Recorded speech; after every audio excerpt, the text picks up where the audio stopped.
the date is secure. Once the date's secure. That's the history behind it, right? Pretty much, and it's usually enough May-ish, that we kind of. Actually, it's supposed to be in April, but last year. Okay, that's good.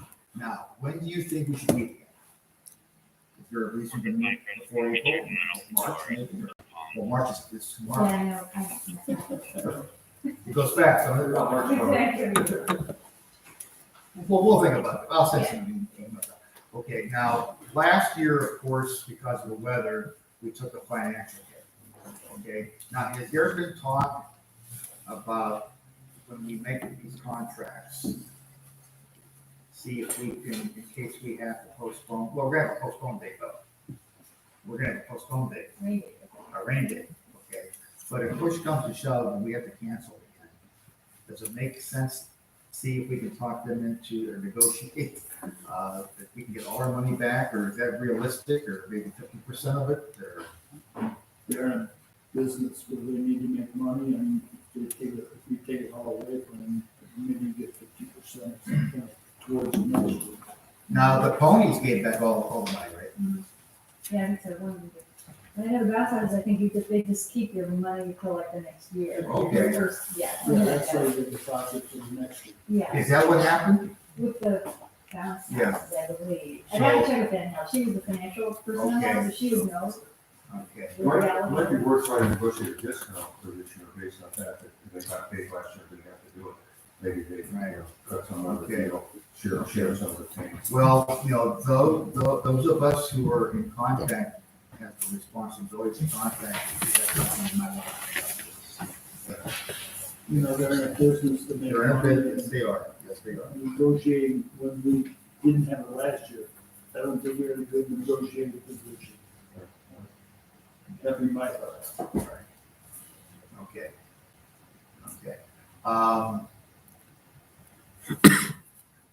I hope you have a chance to spend the night here and listen to CT, if your schedule allows it. It should be pretty interesting. I don't believe that everything's etched in stone, but it's just throwing some ideas out, seeing what makes sense. Now, I understand that there has been discussion amongst you about the usage requirement. Some of you believe it should be more passive, if I recall, and some of you think there should be maybe more activity. Is that true? Has there been a discussion about that? I don't think anything, Not particularly. Not specifically. This will come up with me, but looking at the material that was printed that Bill sent out, and the comments that were the sort of goals for the park that were delineated by CT consultants, I read that as having the environmental and ecological values of the park, the grasslands and the wildlife and the woods and the wetlands, as being the paramount goal. In other words, it's not a recreational park with football fields and soccer field and that kind of thing. And I think that's my feelings. That's been the spirit of it. I certainly would come out very strongly in favor of it. Not that passive recreation, people walking on the trails, fine. Bird watching, nature study, that all fits. And that's what's happening now. That might be a change. But I would not be in favor of seeing, the development of active recreational. So there's two ends to that, and we've pretty much done what we can on Bell side. On the other side, that hands off, that's 10 acres, we can do anything we want. Okay, well, yeah. That's the way it's deeded, that's the way it's titled. Right. There's no restrictions whatsoever on that 10 acres. Right. Well, I'm not talking about restrictions, I'm talking about what our goals are, whether it's restricted or not. We really want to develop active recreation on these areas, and we want to keep it more natural environmental areas for the wildlife and the animals and so on. That's just, I'm sure there may be different things that help come out of this process, but I just want to express that I certainly feel pretty strongly about that. Now, there is strong discussion about a burn, okay, which I understand is a best practice. Now, if we do have a burn of the fields, it'll be done, in sections. It wouldn't be all done the same year. Right. Okay. And I understand that, Bill, what community is gonna have a burn? Is there gonna Florida does it every year. be every year for us to take a look at it, Piece while of we do it if we want to? But we're gonna have to educate the public, because when people hear, well, we're gonna have a burn, they go, oh my goodness gracious, we're gonna burn the place down, which isn't the case. So we'll definitely have to educate the public and welcome them to witness it and any burns that we may have. But you really don't want an audience for that.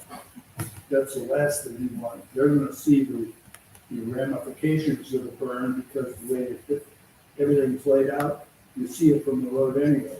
So I don't think we You want don't think people to know. Bill, has there been a past practice, other places where people actually would come out and watch the burn? What they say would probably happen for us. This is the first one, people will be out and maybe even protesting or speaking against it. And then after that, a lot of people like to come out and watch it because they think that it's one from terrible, which is a good idea. Okay, That's kind of, okay. but I had never observed one yet. Right. but I hope Right. you do it this way. Did you have your hand up, sir? Yeah, I'm Matt Polensik. I live here in South Russell. Couple of points on burns. First off, I'm pro burn because it's the right thing to do to keep meadows in check. And I've had two big experiences with it. One massive one, it's out at McGee Marsh, out in the western part, western basin of Lake Erie, where all the spring migrants and everything go. And they literally burned the swamp or the marsh out there to get the vegetation down and control the invasive Phragmites and things like that. It's massive. It's incredible to watch. When you know it's controlled, it's controlled. Right. And the second point is I fielded a concern this past spring from a good birdie friend of mine. She says, oh my gosh, to your point, something terrible has happened. And I said, no, something wonderful has happened. And I invite you to take your binoculars and keep going there every day. And it was one of the most amazing early spring things that we saw because the songbirds went onto the bird. And they were so easy to see because they weren't mixed in with the vegetation. So it is productive, and it came up green a week and a half or 2 weeks later. The green was sprouting and everything. So I guess one last point. I'm working on invasive species with our Audubon. I'm with Audubon Society of Greater Cleveland, and I'm working on the invasive species area in there. And so I had one of the land stewards from Geauga Park District come and talk to us last year to try to get people, a lot of things that people have preconceived notions of that weren't exactly true. And she said that these park districts will cooperate with anyone wanting to do these burns for free. They work with each other. So if you're looking, you don't already have a partner in that, Geauga Park District, Portage County Parks and all that, they all would be glad to work with you. Thank you. Well, we heard from one of our guests tonight. How about our other guests? Would you please introduce yourselves? I'm Pat Holtz. I live in Lake Louise. I'm a long time aficionado of the park. I worked at the Northeast Ohio area Milwaukee. Milwaukee's a principal planner, and I grew up here and at the park. Okay, thank you. Mhm. And who are you? I'm Kaylee Rusi. I'm here. I live out in Lake Louise as well. I lived in South Russell for maybe 11 years now. Okay, So I go to Shinnecock High School, I'm a senior this year. that's right. And we have. My teacher, Ms. Cordell, we're here to talk about planting some trees at the park. Okay. And we have with us tonight. Are you looking at me? Oh, I'm looking at you. Cindy Nairn. I've been connected to the village for a lot of years and still love the park and wanted to be here to hear the big plan tonight. So Very good. Thank you for being here. Thank You, young lady, you have the floor. I am a senior this year, and Ms. Cordell and I have been working on creating a community service project about, and I thought we do is to plant some trees at the park, as we did a few years ago when the park first opened. I was one of the little girls with little spikes trying to tie the knots, the crazy hair and the pictures. And I thought it was a great idea to go do it because the city of trees, and there's been so much construction in Chicago lately about new renovations. I thought we were doing on trees, and that's why not put some more trees out there. And I'm here today to see if I can plant some trees there and what I need to do to be able to. There's no funding that's needed or anything. Okay. can we open this up for the committee to discuss with her? Can I jump into it? Sure. On this handout that I gave you, item number 14. Okay, this is, Steve McDonald from the Western Reserve Land Conservancy, they kind of control the park. These are his recommendations if you wanted to reforest the central field. Now, that's basically the area between the two areas. He said put tulip and black cherry in the dry areas, sycamore in the wet areas. And then once we have a little more shade, we would plant oak and maple trees. Now, that's about all I know about trees, so I'm not going to talk to you. Is the central field the connector between? The connector, yes. Okay. And that's already partially reforested, isn't it? Yes. With oak primarily. No, there are about four different species. Huh. And I'd say maybe, what, 25% survive, maybe 30%. Yeah. Mostly oak survive. That's what I was gonna say, just Yeah. it's like a, but, I'm just trying to figure out. It was a tough winter, or a Mhm. tough summer that year, and a lot of trees got killed, lots of deer took it. Fair amount of them on also. And there were a lot of people involved in that planting. You did a good job of that. Yes, sir. If I could chime in on the trees, excellent idea. I'm a big fan of a fellow named Doug Tallamy, he's an entomologist out of Delaware. Ohio State University Extension has been putting on lots and lots of programs for their Master Gardener volunteers, of which I am one. And they talk about the oak as a species, Quercus, the genus oaks, all of them together, support more caterpillars than any other genus of hardwood trees that we have in pretty much in North America. And that's important because the caterpillars are the primary food for all of our songbirds, even our seed-eating birds when they're raising their young. Because even a seed-eating bird cannot digest seeds until it gets much older. So, little statistic, it takes between 6,000 and 9,000 caterpillars to fledge a clutch of chickadees, black-capped chickadees that come to your feeder. So 5 or 6 little birds. The parents are busy, and most of that is within 100 yards of their nest. So the amount of caterpillars in our canopy is wonderful, and we need to support that whenever possible. If reforestation is one of the goals, oaks are one of the best trees to do that. Thank you. Kay, did you think of a timeline here? I was thinking early April, whenever, And do you want to mention what type of trees you were thinking of, just I was thinking oak and a little bit of a few buckeye trees. Did you have a total number of trees in As mind? many as we could, or a small amount. So we do have some students that could help, and just so many students do that. And if I may ask, how are you funding this?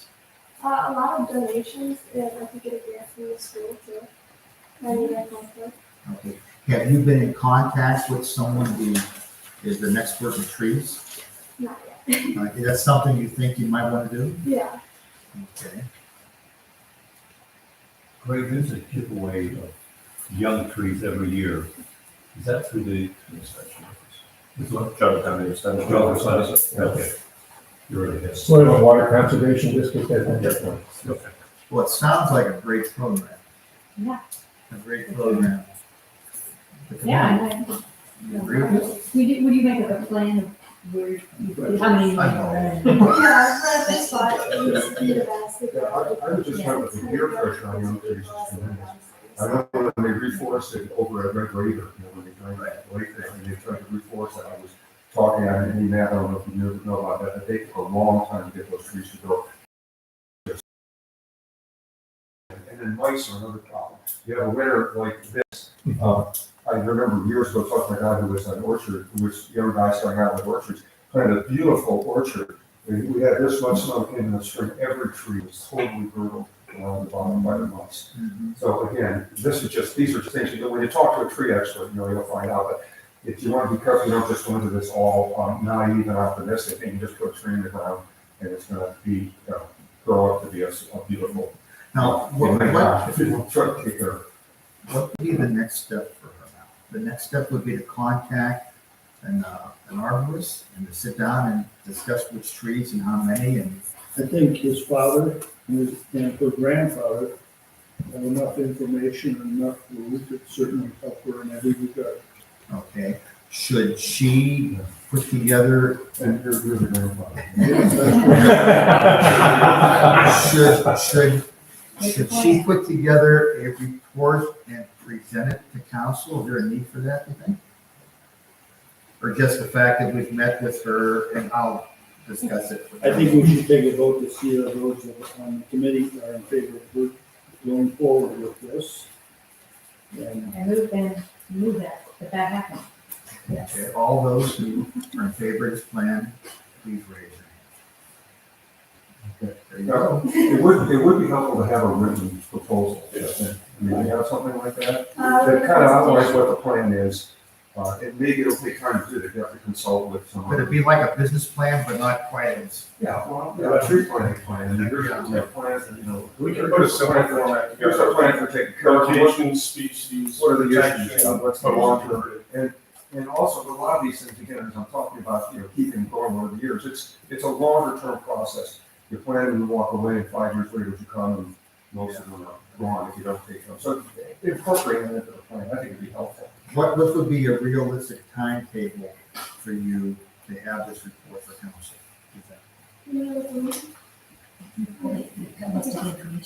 So perhaps the next time council meets, the first March 14th. March 14th. 2 weeks away.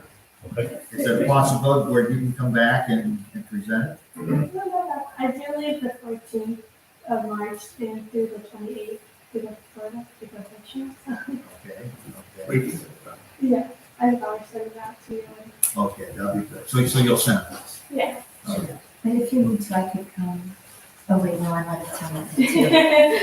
I'm in Florida too. Where you going to Florida? So, You're going, Golden or California. we're gonna be in Naples that night. Well, the 15th.